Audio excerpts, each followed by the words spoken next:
Alright, so in this video, we're going to be talking about the chain rule, which is a means of deriving functions that are composed. That is, you're plugging one function into another and how you derive those things.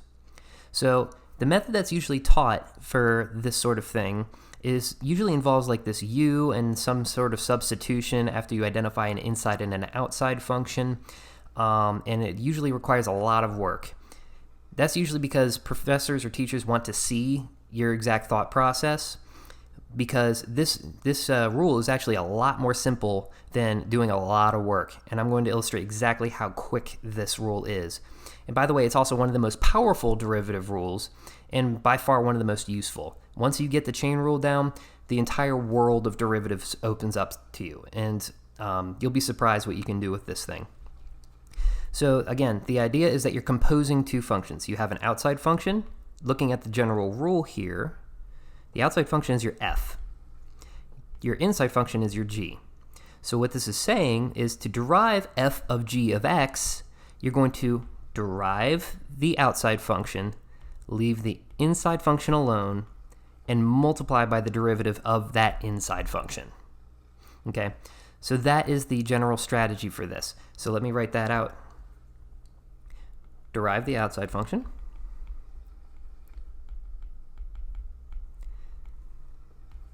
Leave inside alone. Copy paste the inside if you like. And then you multiply by the derivative of the inside.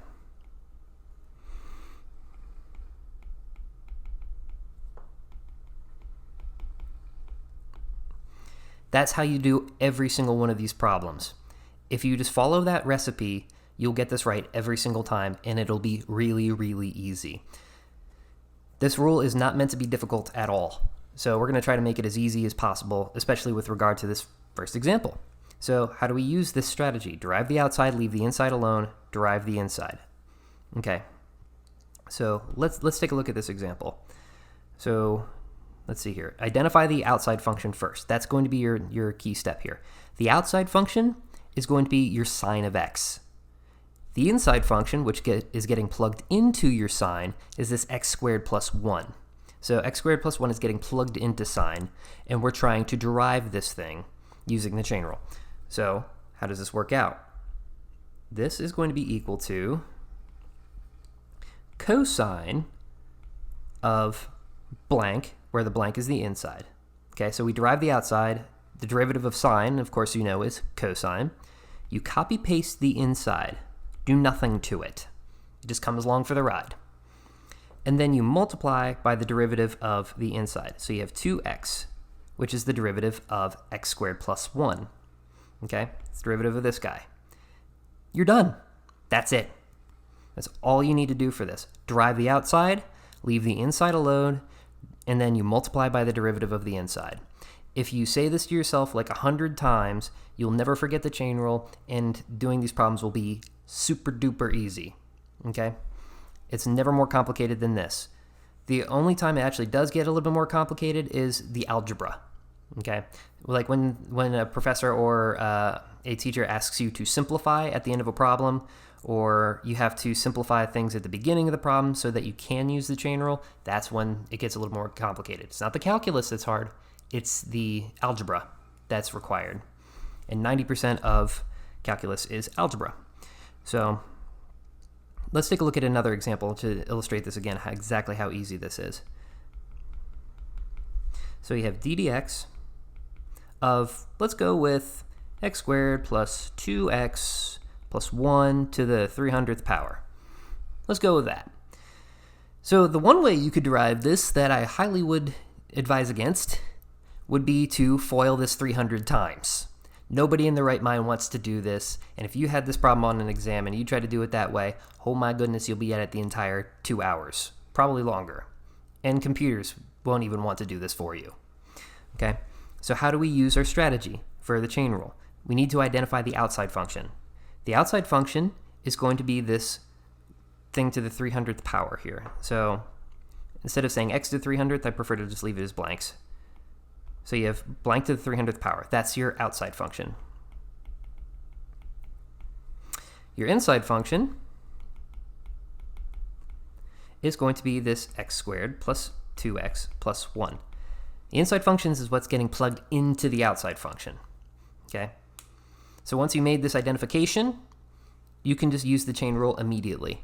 So what does this thing equal to? Well, how do we use our power rule? The outside function, the derivative of that, you take your 300, you move it down in front, you subtract 1 from the exponent. Very familiar idea. It's just the power rule. So you have 300 times blank to the 299th. That's the derivative of the outside function. You leave the inside alone. You just copy paste it. And then you multiply by the derivative of the inside. So the derivative of x squared plus 2x plus 1 is what?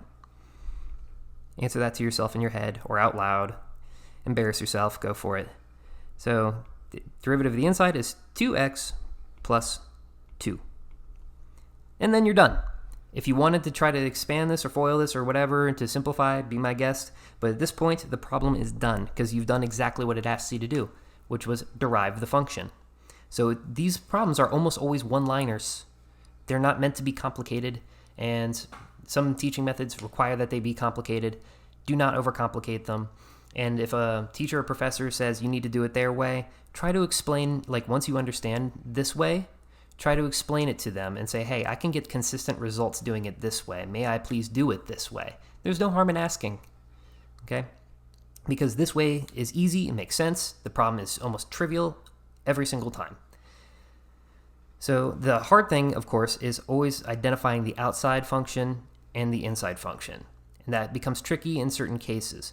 So I encourage you to check out some of the examples that accompany this lesson video and basically just run through those. Try doing a few of those problems yourself before looking at those helpful hints videos or the solutions to those. Try doing the problems yourself because that's how you're going to learn and grow from this. Yeah, so with that, that'll wrap up the lesson right there. Check out the examples and get cracking with the chain rule.